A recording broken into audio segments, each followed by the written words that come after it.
નમસ્તે મિત્રો, હું પ્રવીણ માળી. ગ્રામ પંચાયતની ચૂંટણી ડીસા તાલુકાની અંદર ચાલી રહી છે. તેના ફોર્મ ભરવાની પ્રક્રિયા ચાલી રહી છે. ત્યારે મારે આ વિડીયોના માધ્યમ દ્વારા આજે તમામ ગ્રામ લોકોને અને જે ઈચ્છુક ઉમેદવાર છે તે લોકોને મારે વાતચીત કરવી છે. તમામ લોકોને મારી વિનંતી છે કે ગામના આગેવાનો બધા બેસી અને એક નિર્ણય કરે કે ગામ સમરસ થાય, ચૂંટણી સમરસ થાય.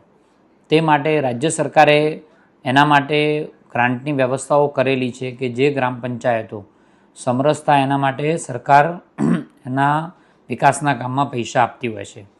પરંતુ હું વ્યક્તિગત રીતે એવું માનું છું કે ગામની અંદર ઝઘડા ન થાય, સામસામે લડાઈની ચૂંટણીઓ, વર્ગ વિગ્રહ ના થાય, એના માટે જે પંચાયતો સમરસ કરશે તે પંચાયતોને વસ્તીના ધોરણે 10 લાખ રૂપિયાથી લઈ અને 25 લાખ રૂપિયા સુધીની ગ્રાન્ટ અલગ અલગ રાજ્યના જે હેડ આવે એ ધારાસભ્ય તરીકેની હોય કે અન્ય ગ્રાન્ટો હોય એ બધી જ ત્યાં ગામની અંદર વાપરવા માટે હું આ તબક્કે સૌને વિનંતી કરું છું.